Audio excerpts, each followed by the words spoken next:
Hey guys, welcome back to my channel. You are now on week 5 of Tax Lien and Tax Deed Investing 101, Reclaiming Government Systems to Build Generational Wealth.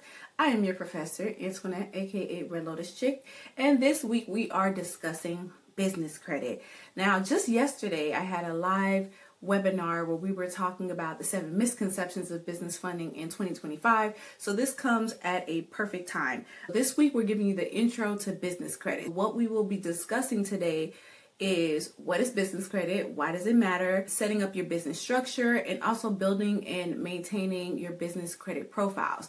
First off, what is business credit? Why does it matter? When you establish your business, whatever business entity that you choose to go with, whether it is an LLC, an S Corp, a C Corp, you have to establish business credit under your business profile. Now, your business credit is your entity's ability to pay back debts. I'm going to try to simplify this as much as possible, all right? Because the whole reason why we create businesses is so that we can have protection, personal protection for ourselves, and our entities are separate. They are considered a separate person or entity. So with business credit, you can have business credit that comes in the form of net 30 or net 60 or net 90 accounts, which is basically business to business credit, where let's say you get a trade line with Walmart or you get a trade line with Grain, and Grain says, hey, I will extend this business credit to you. We will give you up to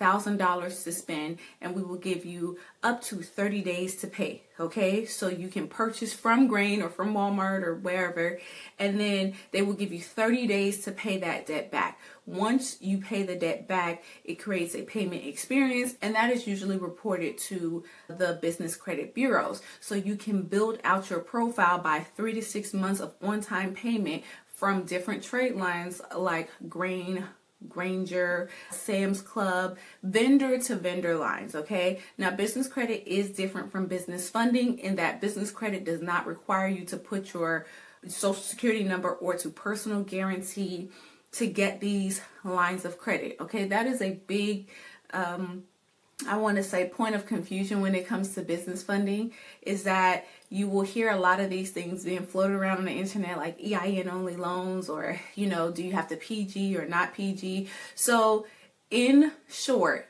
business credit is typically considered business to business, and it is either net 30 or vendor trade lines, where a vendor or a company will allow you to spend money or have credit in your business name only, and it does not require any type of personal guarantee. Now, business credit can be very helpful in the world of real estate. As you guys know, you can have a Home Depot card or a Home Depot vendor trade line that can help to fund your rehab project. So building your business credit is very important, especially when it comes to, again, establishing your entity as a standalone entity. You want to definitely take some time to build out your business credit. Now, how do you structure your business? Whether you want to build an LLC or corporation is really up to you. Now, I want to address something because I know that there's a lot of, I want to say there are different levels for different devils, right? There's a lot of back and forth about whether or not you should do an LLC, you should do a trust, you should do an S Corp, become anonymous when it comes to your business.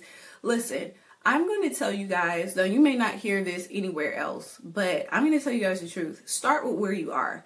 Now, if you have the ability to start an S Corp and your business is cash flowing you over $250,000 a year revenue, then I would say go for it. But for a lot of people, an LLC is the entity structure that is most convenient because it's usually less paperwork, okay? Less paperwork, less upfront fees, less requirements. So a lot of times people on the internet are going to tell you, you need an S Corp, you need to do it this way, you need to do it that way. I'm going to tell you, start with where you are, okay? If you start an LLC and then eventually convert it to an S Corp, or if you start an LLC and then put it under a trust, just start. Don't get too confused or bogged down with oh, you should have an S corp versus an LLC. Yes, they do grant you very different rights, of course. But what a lot of people are not disclosing is that they come with very different responsibilities. And so for some people, it just may not be feasible or to their benefit at the current point in time to start an S corp. So if you start an LLC so that you can start doing business legitimately, that's okay. That is okay. You just got to put one foot in front of the other, okay? That's what I will say. A lot of the whole, oh, you get EIN only loans. No, that's true.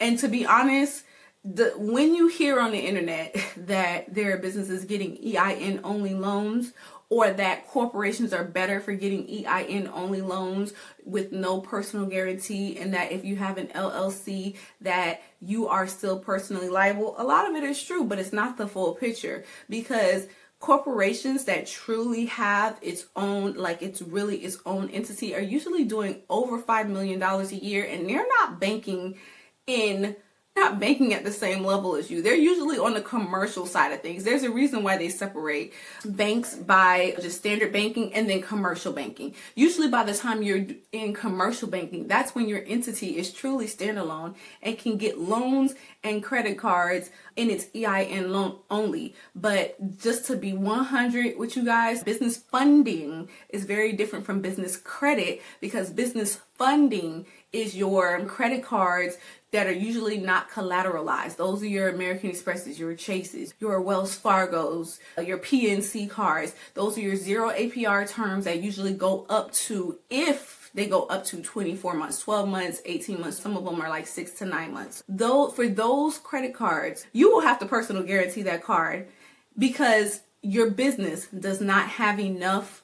And this is if you have just started the business, your business does not have enough of a track record to sustain or establish like you getting uncollateralized credit cards, okay, or loans. So just know, listen, on the internet, take things with a grain of salt and get information from real deal investors or real deal lenders that are doing these things day in and day out. You're going to want to establish your business.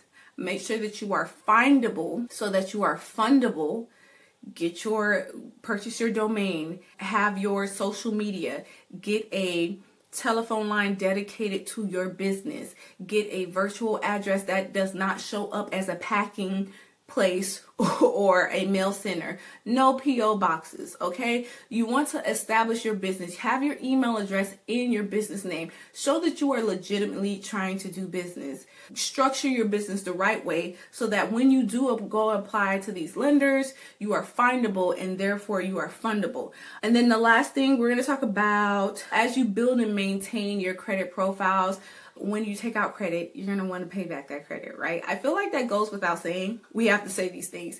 Once you get your trade line, make sure that you pay back your loans. Just like if you're paying, your personal credit, and then you have net 30 accounts or maybe credit cards or loans, they report those payments to the business credit bureaus, okay? So you're going to be building your DUNS number. You're going to be building your Paydex score. You're going to be building your experience business profile while you are paying back these debts, especially the net 30 accounts, like especially those vendor-to-vendor trade lines.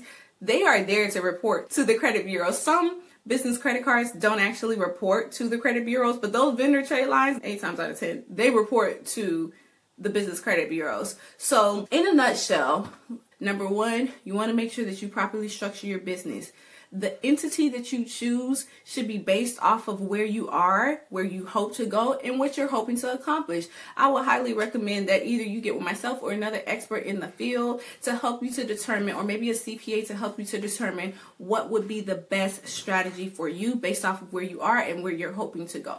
And then lastly, treat your business credit like your personal credit. If you borrow debts, pay the debts back on time. This has been week 5 of Tax Lien and Tax Deed Investing 101, Reclaiming Government Systems.